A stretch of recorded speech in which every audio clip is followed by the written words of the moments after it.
14,000 of the American soldiers were captured.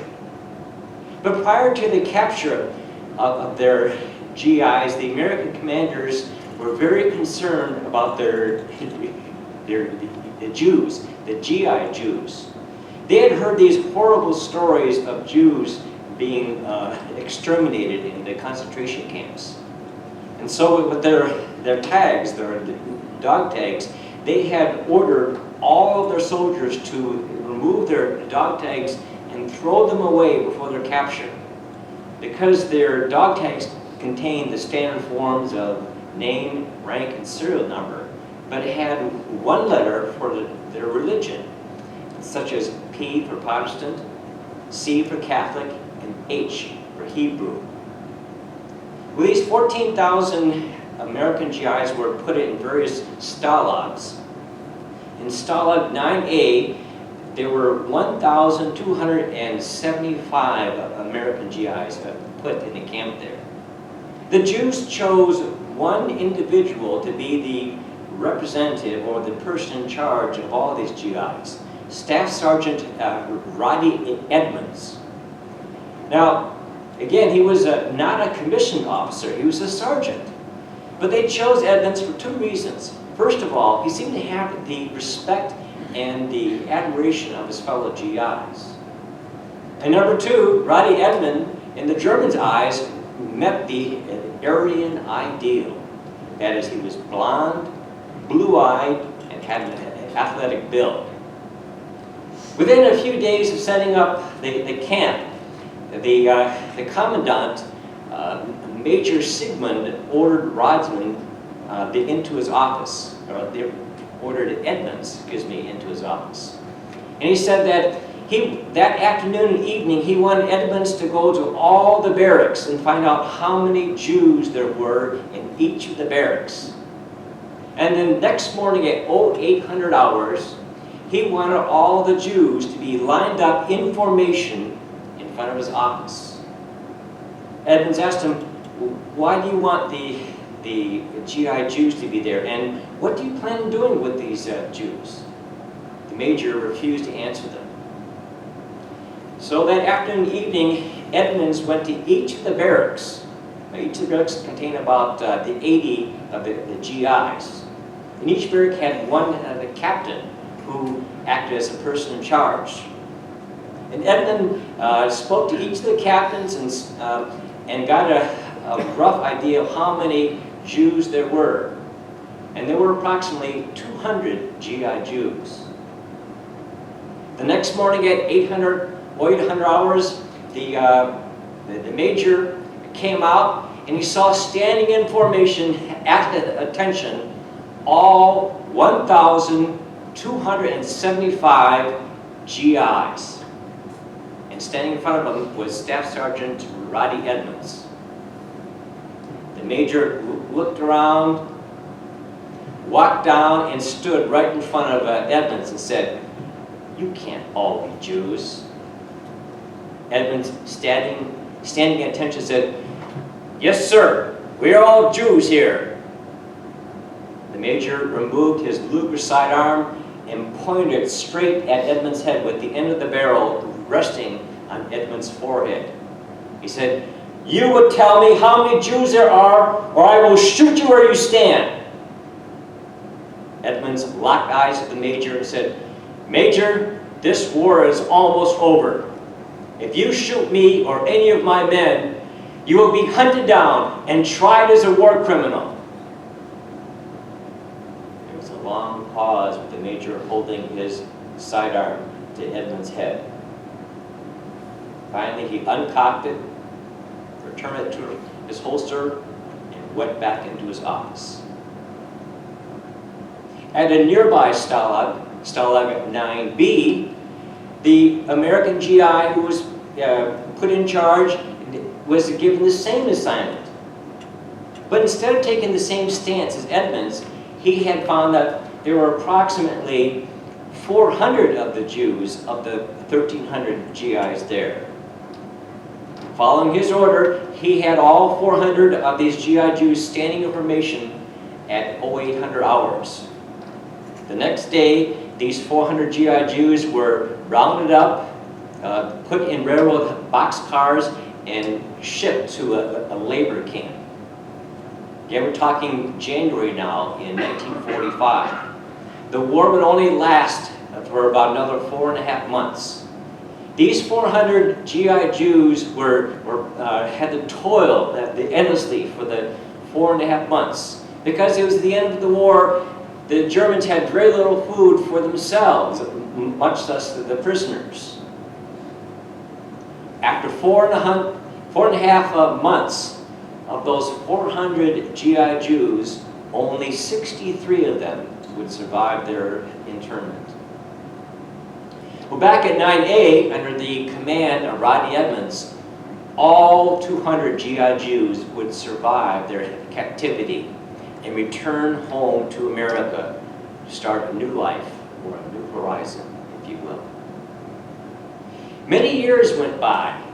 Around the year 2000, 2 of the original 200 GI Jews of Stalag 9A had emigrated to Israel.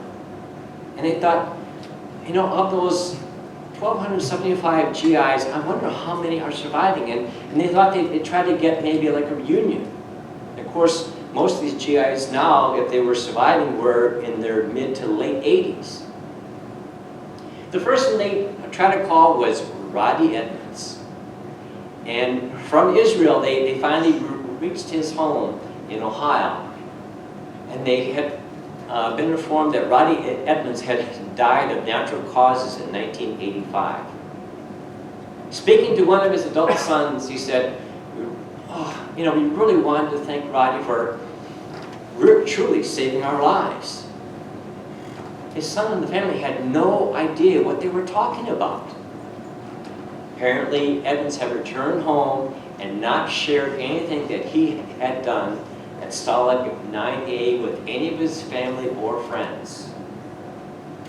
About the same time, the government of Israel was starting a new awards program. It's called Righteous Among the Nations. This special program, Righteous Among the Nations, tries to recognize non-Jews who risked their lives during the Holocaust. Then, 14 years later, in 2014, the government paid for the descendants of Rodney Edmonds to fly out to Israel for this award. An American joined them, President Barack Obama. And Rodney Edmonds' descendants were awarded that award in honor of their late father. Yes, the government made sure that the story of Rodney Edmonds carries on.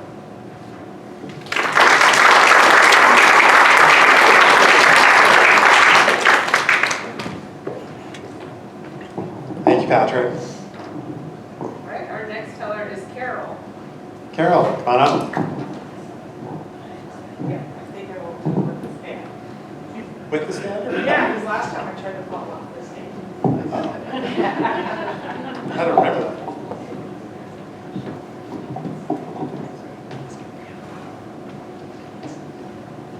The Uzi machine gun commanded my attention.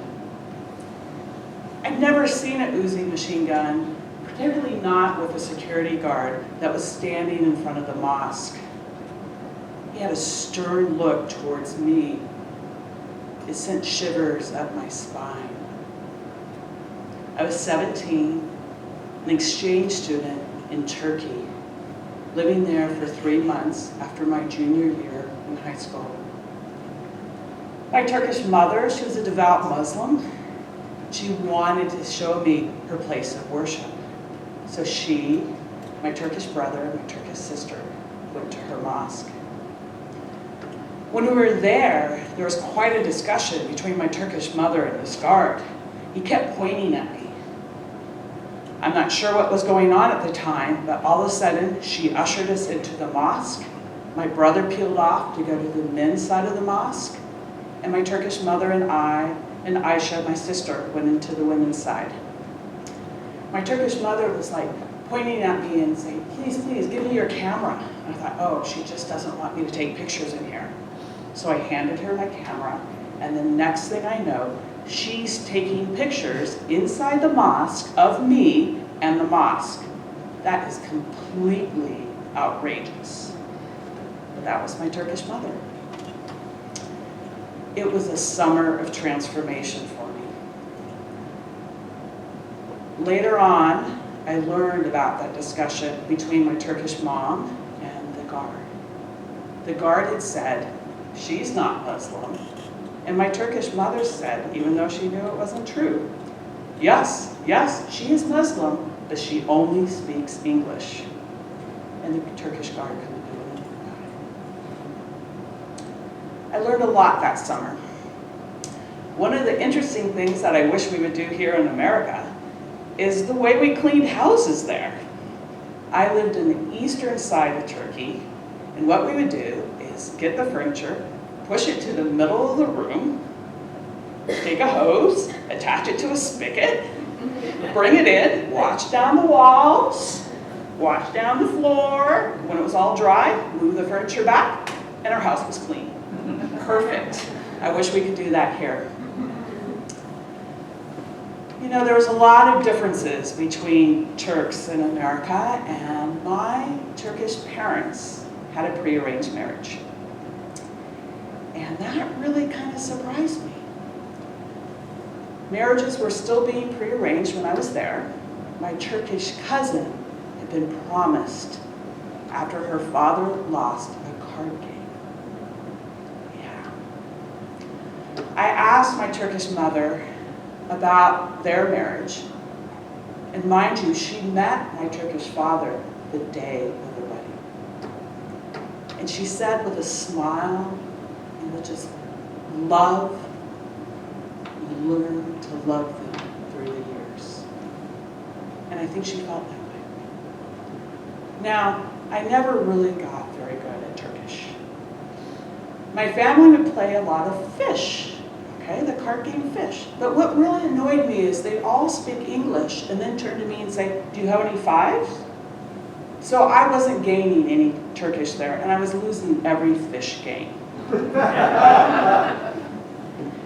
One day, my Turkish mother asked me to go down to a neighbor and borrow some eggs. And when I got to the neighbor's house, the neighbor said, how many eggs? And I was like, oh. So the neighbor gave me this big bowl full of eggs. Came back, and my Turkish mother was like, beer, one. I only was supposed to get one egg. We had eggs for many meals after that. My Turkish mother, she didn't speak any English, and she loved to hear me laugh.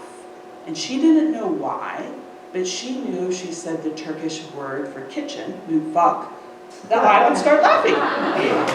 So she constantly said kitchen to me because she loved to hear me laugh. So that summer was a major transformation for me. A completely different culture.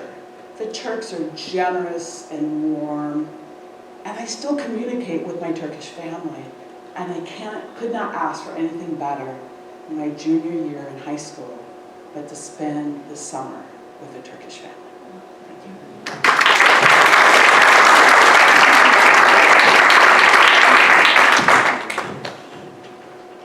Thanks, Carol. That was great. How many do we have in? This is our last teller. Last teller. Who is it? It's Mike. Mike, come on up.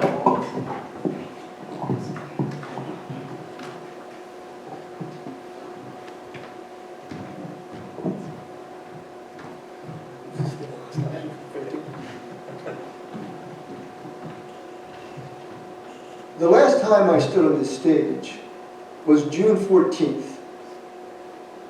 It was also the day that I signed the papers to retire from teaching health for 31 years. But this new horizon thing snuck up on me. I was thinking this summer was going to be like any other summer. School would end. For the next 6 weeks, I just kick back, get some sleep, And then I was going to get ready for the next year. Well, when I got to that one day, the 15th of June, I realized there is no next year. And it wasn't like I hadn't planned for my retirement. I just didn't expect it to sneak up on me like that. I thought I was going to have time to sit back and sort of think about the past and help that frame what my future was going to be. So I spent some time, the rest of June, kind of doing that. And one of the things I discovered was, actually, I was more of a learner than I was a teacher. I learned more about life from my students than I ever taught them. Take Carson and Jimmy as an example. My school had a pathway program that was designed for special needs kids who had learning difficulties. Jimmy, for example, had an anxiety condition where emotions would just well up and he couldn't control them and he'd go off. Now, along with being a teacher, I was also a coach. And I happened to be sitting in the coach's office when I hear somebody screaming in the boys' locker room.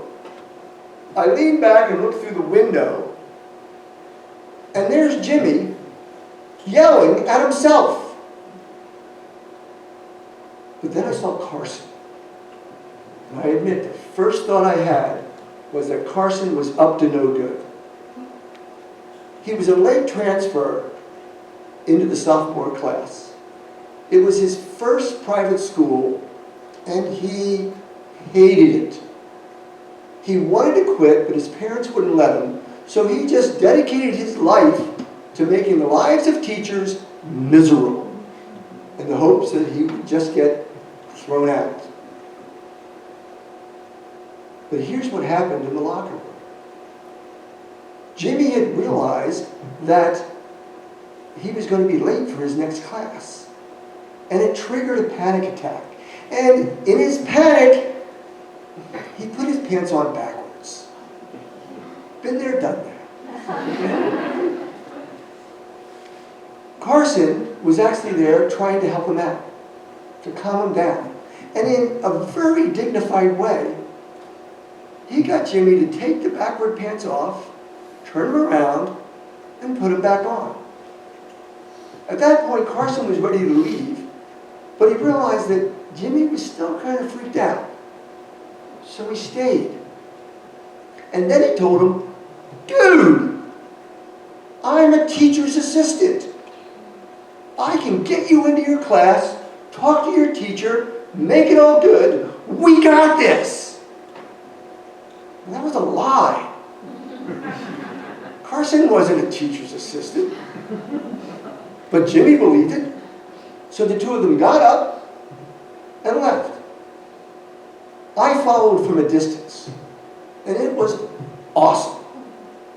Carson waltzed into that classroom with Jimmy, but set him up right at his desk, then walked over to the teacher and said something, and everything was good. And when Carson turned to leave the classroom, he almost had a smile on his face until he saw me waiting for him out in the hallway. Then that smile disappeared, and he came back with his normal face, which sort of said, "Life sucks, and so do you." And I laughed. You're not supposed to laugh at a kid, but I laughed. And I went, "Dude, no problem. I am a teacher. I can get you into your classroom and make it good. We got this." And on the way down the hallway, I thanked him for helping Jimmy. Now this all happened towards the end of the semester. At the beginning of the next semester, Carson actually volunteered to become a teacher's assistant in the Pathway program. He had found something he cared about, and it made a huge difference, not only in his life, but in the life of his teachers. From Carson, I learned so much. I learned that kindness not only changes the receiver, but it changes the giver. I learned that you need to have a sense of purpose in your life.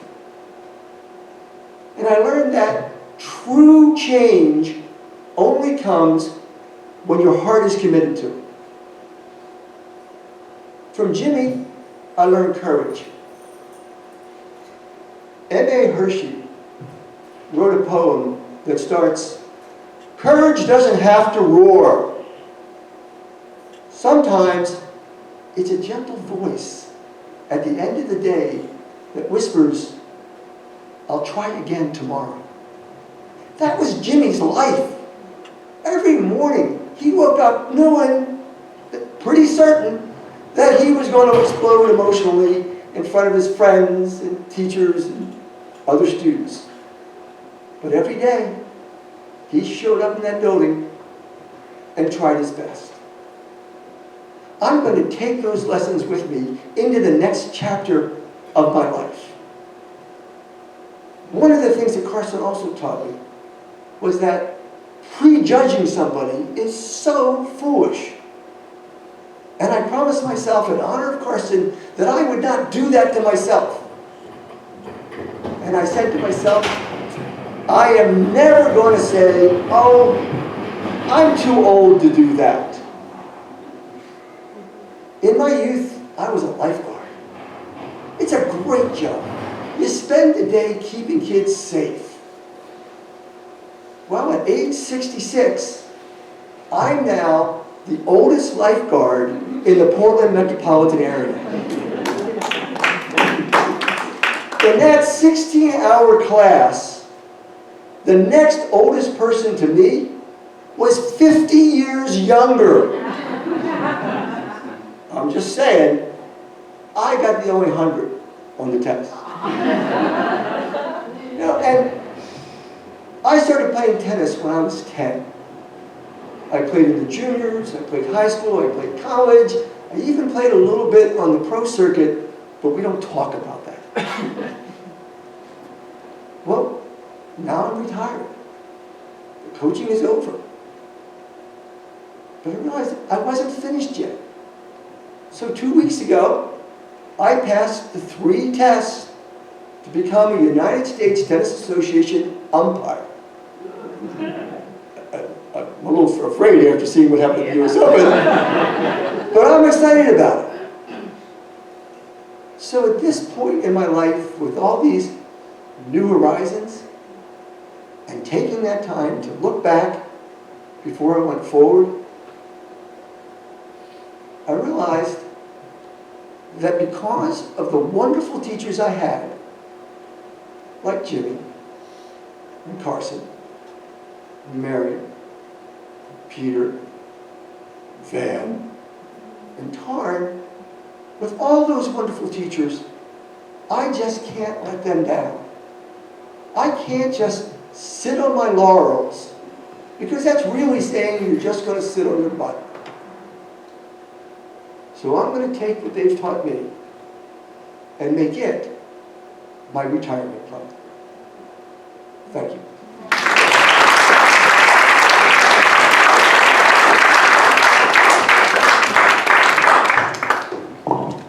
Thank you, Mike. I forgot, last time you were here, you just signed your papers. That's right. Congratulations.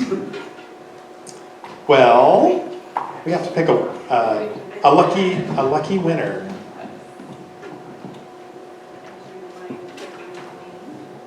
I'm an impartial judge, of course. The winner is Mike. Mike, you win. Yeah, I'll get your information after the show. Well, that's it, everyone. Thank you so much for coming to welcome me. Can we give the tellers all a big round of applause? Good job, everyone. I'm so glad that so many of you came out when the library was closed. That was exciting. I was a little worried. Thanks for coming. So the next slam is going to be in January. I think it's on the 12th. We don't have a theme yet, but the theme maybe around space. So get your best UFO story together, if you have one. There's a reason why it's around space, but that's still top secret, so you'll find out in November. The Space Force. Thanks for coming. Good night.